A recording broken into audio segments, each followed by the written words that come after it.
വീഡിയോയിലേക്ക് എല്ലാവർക്കും സ്വാഗതം. അപ്പോൾ നമ്മളിന്ന് ഉണ്ടാക്കാൻ പോകുന്നത് ഒരു കുമ്പളങ്ങ ഒഴിച്ചുകറിയാണ്. വളരെ എളുപ്പത്തിൽ ചെയ്യാൻ പറ്റുന്ന ഒരു കുമ്പളങ്ങ ഒഴിച്ചുകറി. അപ്പോൾ നമുക്കിത് ഉണ്ടാക്കാൻ വേണ്ടി വളരെ കുറച്ച് ഇൻഗ്രീഡിയൻസേ വേണ്ടും.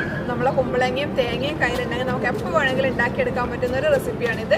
ഇതൊരു മൈൽഡ് സ്പൈസി ആയിട്ടുള്ള, ഒത്തിരി സ്പൈസി ഒന്നല്ലാതെ ഇത്തിരി പുളിയും വളരെ കുറച്ച് എരിവുള്ളൊരു റെസിപ്പിയാണ്. അപ്പോൾ ഇതെല്ലാവരും ഒന്ന് ട്രൈ ചെയ്ത് നോക്കണം. നിങ്ങളെ ഫീഡ്ബാക്കുകൾ അറിയിക്കണം. അപ്പോൾ നമുക്ക് വീഡിയോ കണ്ടിട്ട് വരാം. Welcome to the video. കുമ്പളങ്ങ കറി ഉണ്ടാക്കാൻ വേണ്ടിയിട്ട് നമ്മൾ പ്രഷർ കുക്കറിലേക്ക് 2 കപ്പ് കുമ്പളങ്ങ അരിഞ്ഞതും 4-5 പച്ചമുളക്, നിങ്ങൾക്ക് എരിവ് വേണമെങ്കിൽ പച്ചമുളക് കീറിയിടാം, കുറച്ച് കറിവേപ്പിലയും ചേർക്കാം. ഇനി ഇതിലേക്ക് 1/4 ടീസ്പൂൺ മഞ്ഞൾ, 1/2 ടീസ്പൂൺ ഉപ്പ്, 1 കപ്പ് വെള്ളം, ഇത്രയും ചേർത്തിട്ട് നമുക്ക് ഹൈ ഫ്ലെയിമിൽ 3 വിസിൽ വേവിച്ചെടുക്കാം. ഇത് വേകുന്ന സമയം കൊണ്ട് നമുക്ക് പുളി 1 കപ്പ് വെള്ളത്തിൽ കുതിർത്തിട്ട് നന്നായിട്ട് പിഴിഞ്ഞെടുക്കണം. അപ്പൊ അതവിടെ കിടന്ന് കുതിരട്ടെ.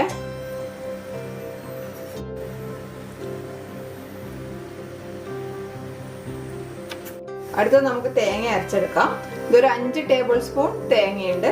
അതിലേക്ക് 1 ടീസ്പൂൺ എരിവുള്ള മുളക് പൊടിയും 1/4 ടീസ്പൂൺ മഞ്ഞൾപ്പൊടിയും 2 നുള്ള് നല്ല ജീരകം, 2 വലിയ നുള്ള എടുത്തത്, ഇതും കൂടി ചേർത്തിട്ട് നന്നായിട്ട് അരച്ചെടുക്കാം. നമ്മുടെ കുക്കറിന്റെ പ്രഷറൊക്കെ നന്നായിട്ട് പോയിട്ടുണ്ട്. നമുക്കിത് തുറന്നു നോക്കാം. നമ്മുടെ കുമ്പളമൊക്കെ നന്നായി വെന്തിട്ടുണ്ട്. ഇനി നമുക്കിതിലേക്ക് അരപ്പ് ചേർത്ത് കൊടുക്കാം. ഇത് അരപ്പ് ചേർക്കുവാണ്.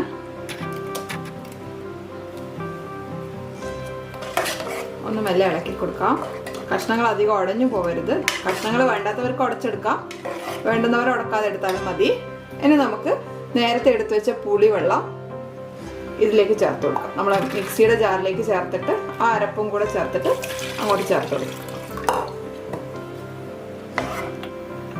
ഞാൻ മിക്സിയുടെ ജാറിൽ 1/2 കപ്പ് കൂടെ വെള്ളം ഒഴിച്ചിട്ട് കറിയിലേക്ക് ഒഴിച്ചു കൊടുക്കുവാണ്. നമുക്ക് ഈ സമയത്ത് ഉപ്പൊക്കെ നോക്കണം. കറിക്ക് ഉപ്പ് കുറവാണ്, പുളിയുണ്ട്. നിങ്ങൾക്ക് പുളി കുറവാണെന്ന് തോന്നുവാണെങ്കിൽ കുറച്ചുകൂടെ പുളി പിഴിഞ്ഞ് ഒഴിക്കാം. ഓരോരുത്തരുടെ രുചിക്കനുസരിച്ച് അഡ്ജസ്റ്റ് ചെയ്യാം. എനിക്ക് പുളി കറക്റ്റ് ആണ്. ഇതിൽ കുറച്ച് ഉപ്പിന്റെ കുറവുണ്ട്, ഞാനത് ചേർത്ത് കൊടുക്കുവാണ്. 1/4 ടീസ്പൂൺ ഉപ്പൂടെ ചേർത്ത് കൊടുക്കുവാണ്. ഒന്ന് ഇളക്കി കൊടുക്കാം. ഇനി ഇതൊന്ന് തിളക്കട്ടെ. ഇപ്പൊ നമ്മുടെ കറി നന്നായി തിളച്ച് തേങ്ങയുടെ പച്ചച്ചൊവയൊക്കെ മാറി തേങ്ങയൊക്കെ നന്നായിട്ട് കുക്കായിട്ടുണ്ട്. നിങ്ങൾക്ക് ഇതിലേക്ക് കറി കുറച്ചുകൂടെ നീട്ടി വെക്കണം എന്നുണ്ടെങ്കിൽ കുറച്ചുകൂടെ തേങ്ങ ചേർത്താൽ മതി.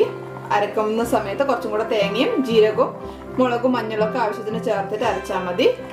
ജീരകത്തിന്റെ ടേസ്റ്റ് നിങ്ങൾക്ക് ഇഷ്ടമാണെങ്കിൽ നിങ്ങൾക്ക് ഒരു 1/4 ടീസ്പൂൺ ജീരകം വരെ ആദ്യം അരക്കുമ്പോൾ ചേർക്കാം. ഇപ്പൊ ഞാൻ 2 നുള്ളേ ചേർത്തിട്ടുള്ളൂ. ഇനി നമുക്ക് തീ ഓഫ് ചെയ്തിട്ട് താളിക്കാം. ഞാൻ തീ ഓഫ് ചെയ്യുകയാണേ. ചീനച്ചട്ടി വെച്ചിട്ടുണ്ട്. അതിലേക്ക് 1 ടേബിൾ സ്പൂൺ വെളിച്ചെണ്ണ ചേർത്ത് കൊടുക്കാം. ഒന്ന് ചൂടാവട്ടെ. ചൂടായിട്ടാകുമ്പോൾ നമുക്ക് കടുക് ചേർത്ത് കൊടുക്കാം. വെളിച്ചെണ്ണ നന്നായിട്ട് ചൂടായിട്ടുണ്ട്. അപ്പൊ നമുക്ക് ഇതിലേക്ക് 1/2 ടീസ്പൂൺ കടുക് ചേർത്ത് കൊടുക്കാം. കടുക് പൊട്ടുന്നത് വരെ വെയിറ്റ് ചെയ്യാം. കടുക് പൊട്ടിയിട്ടുണ്ട്. നമുക്ക് അതിലേക്ക് കറിവേപ്പില ചേർത്ത് കൊടുക്കാം. ഇനി ഇത് കറിയിലേക്ക് ചേർത്ത് കൊടുക്കാം.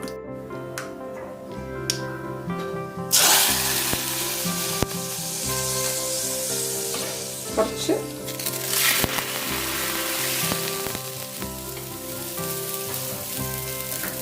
ഇപ്പൊ നമ്മളെ വളരെ എളുപ്പത്തിലുള്ള കുമ്പളങ്ങ കറി തയ്യാറായിട്ടുണ്ട്. നിങ്ങൾക്കിത് ഇത്രയും നീട്ടി വെക്കേണ്ട, കുറച്ചുകൂടി കട്ടിയായിട്ട് വേണമെന്നുണ്ടെങ്കിൽ നിങ്ങൾക്ക് അങ്ങനെയും വെക്കാം. വെക്കുന്ന വെള്ളം കുറച്ചാൽ മതി.